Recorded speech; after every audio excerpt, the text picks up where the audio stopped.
Bir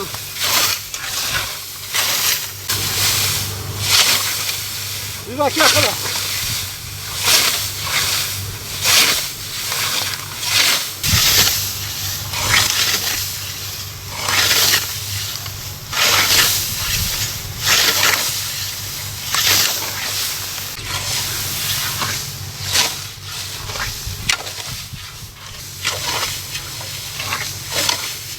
Amca bu sigara da gidelim.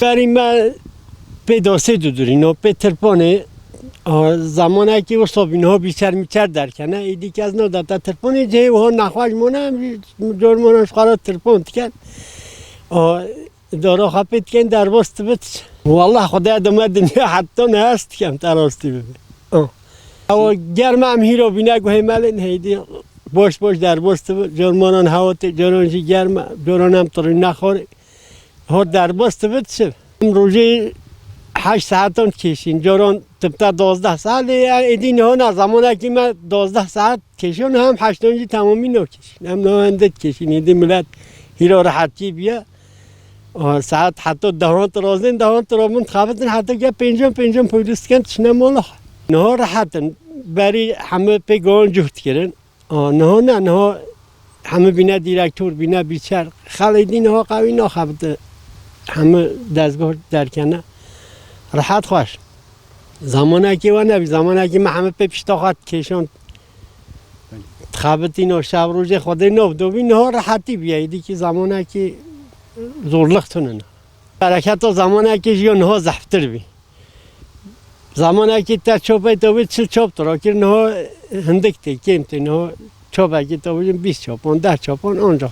Bu tarla sulak bir tarla. Sulu tarla olduğu için yatmış hepsi buğday karışmış birbirine. Biçer bağlar var normalde. Biçer bağlar biçemedi bunu. Dün geldi biçemedi. Mecbur biz tırpanla biçiyoruz yine. Eski sisteme devam. Eskiden böyleydi. Artık biçerler var. Biçerler bunu buraya biçemediği için biz biçtik mecburen. Tabi zorlukları var. Hava sıcak. Bu sıcakta, bu güneşte benle Mahsum abi yavaş yavaş biçiyoruz. Otları da, buğdayları da hepsinde oraklarla, tırpanlarla biçiyorduk. Şimdi artık biçer develer var, biçer bağları var, normal biçerler var. Otları biçip yere seriyor, topluyoruz onları da. Herkes birbirine yardım ediyordu. Her gün birinin tarlasına gidiyorduk yardımlaşarak bütün tarlaları öyle biçiyorduk. Tabii yine zordu ama zorluğu kalmıyordu. Herkes yardımlaşa olduğu için, herkes beraber olduğu için güzel oluyordu. O günler daha güzeldi. Şimdi herkes kendi tarlasına gidiyor. Kimse kimseye yardım etmiyor. Biçerler falan biçiyorlar. Artık o yüzden millet tarla işlerini sevmiyor. Çiftçiliği sevmiyor. Bir şey kalmamış. Artık maddiyat da önemli insanlar için. Maddiyat da çok fazla olmadığı için gençler zaten hiç sevmiyor.